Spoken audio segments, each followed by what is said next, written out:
قرآن و حدیث کی روشنی میں اللہ کے نبی علیہ السلام کی سیرت کے دونوں پہلو آپ کے سامنے انشاءاللہ تفصیل سے آئیں گے اور آتے رہیں گے۔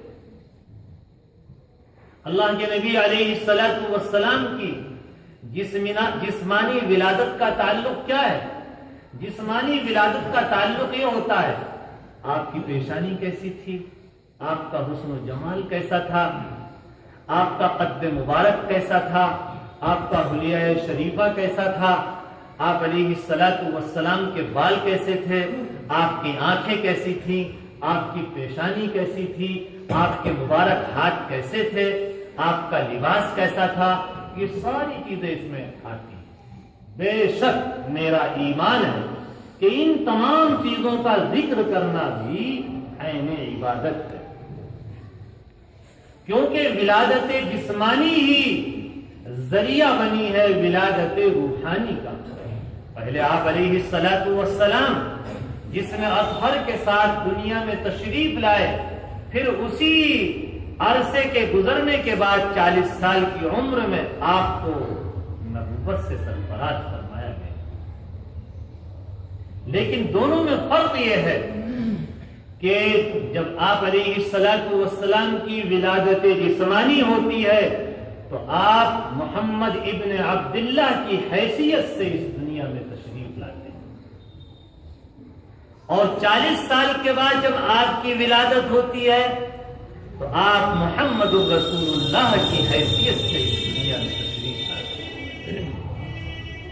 اس لیے ولادت جسمانی کو لوگ اس لیے اہمیت دیتے ہیں کہ اس میں حضور کے صرف جسمانی حالات آتے ہیں، آپ کی ناک مبارک کیسی تھی، انگلیاں مبارک کیسی تھی، قدم مبارک کیسے تھے، اور آپ کا جسم کیسا تھا، حسن و جمال کیسا تھا۔ کچھ کرنا کرانا تو ہمیں ہے نہیں، یہ بھی ہمارے لیے خوشی کی چیز ہے، لیکن اس میں ہمارے لیے کوئی نمونہ نہیں ہے۔ کیوں؟ اس لیے کہ اللہ کے نبی علیہ السلام کا حسن و جمال پوری دنیا میں سب سے زیادہ حسن و جمال کے آپ مالک تھے، یہ ہمارے لیے خوشی کی چیز ہے۔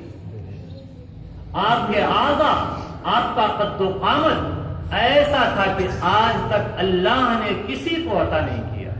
ہمارے حضرت علماء دیوبند کے بہت بڑے ترجمان حضرت شاہ عطا اللہ بخاری فرمایا کرتے تھے کہ اللہ نے جس سانچے میں محمد رسول اللہ صلی اللہ علیہ وآلہ وسلم کو ڈھالا ہے وہ سانچا ہی توڑ دیا ہے۔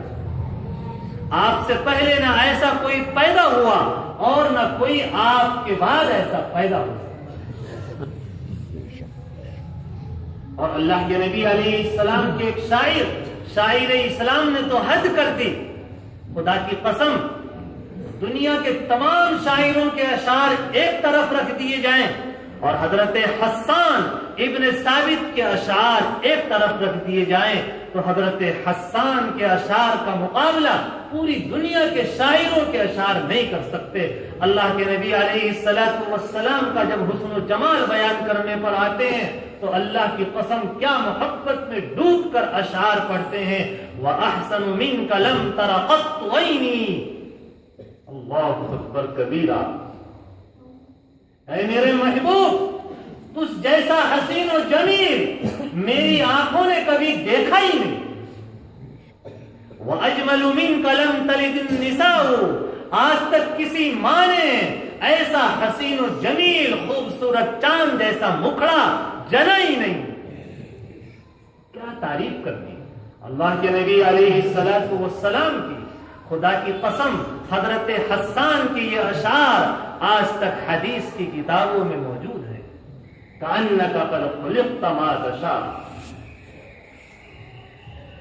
انک قد خلقت مبرئا من کل عیب، وکأنک قد خلقت کما تشاء، آپ ہر عیب سے، ہر قسم کی برائی سے بالکل مبرہ، منزہ، پاک و صاف ہو کر پیدا کیے گئے ہیں، گویا کہ اللہ نے آپ کو ایسا بنایا ہے جیسا کہ آپ خود چاہتے تھے۔ کیا عجیب و غریب اشعار۔ تو اللہ کے نبی علیہ الصلوۃ والسلام کا حسن و جمال اللہ اکبر کبیرہ، آج تک کسی ماں نے ایسا جنا نہیں، آج تک دنیا میں کوئی ایسا پیدا نہیں ہوا۔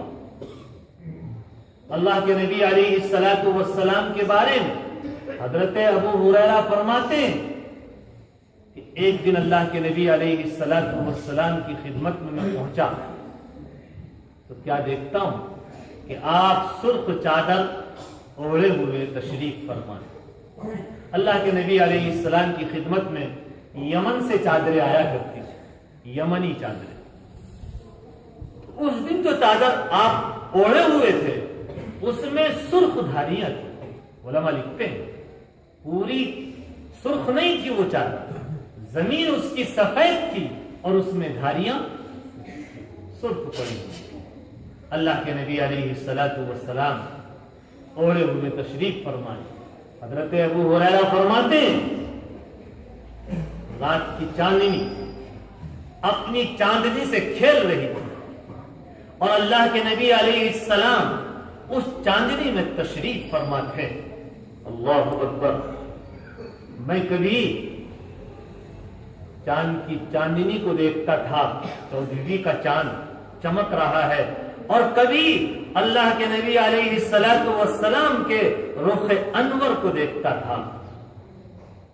میں یہ سوچنے پر مجبور ہوا، کبھی چاند کی چاندنی کو دیکھتا ہوں، کبھی رخ انور کو دیکھتا ہوں، میرے دل نے یہ یقین کر لیا کہ جو خوبصورتی، جو زیبائش اور جو چمک محمد الرسول اللہ صلی اللہ علیہ وآلہ وسلم کے چہرے انور میں ہے، وہ 14ویں کے چاند کے اندر بھی وہ روشنی ہے۔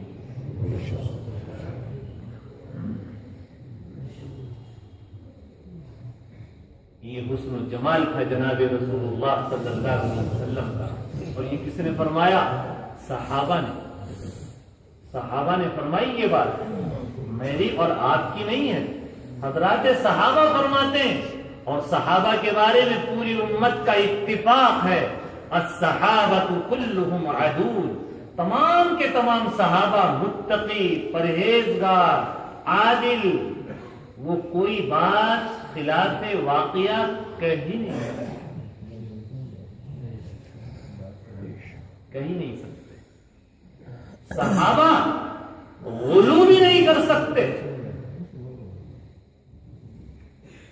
بلکہ جو حقیقت ہوتی تھی صحابہ اسی کو بیان کرتے تھے اور کچھ نہیں بیان کرتے تھے۔ حضرت علی فرماتے ہیں ہماری آنکھوں نے کبھی اللہ کے نبی علیہ الصلوۃ والسلام جیسا حسین و جمیل دیکھا ہی، لیکن آپ کہیں گے کہ وہ تو صحابہ تھے، صحابہ بھی اگر یہ بات نہ کہیں تو کون کہے گا؟ لیکن میں آپ کو قرآن کریم کی آیات سے بھی دلیل دیتا ہوں۔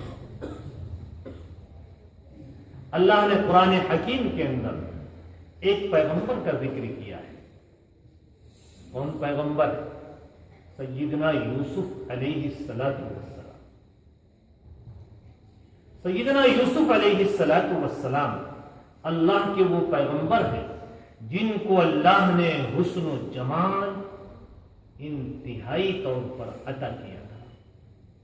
خود اللہ کے نبی علیہ الصلوۃ والسلام ارشاد فرماتے ہیں فَإِذَا قَدْ أُعْطِيَ شَطْرُ الْحُسْنِ، اللہ تعالیٰ نے جب حسن و جمال کو پیدا کیا، خوبصورتی کو پیدا کیا، تو اس خوبصورتی کے دو حصے کیے۔ بات سمجھ میں آ رہی ہے آپ حضرات سے؟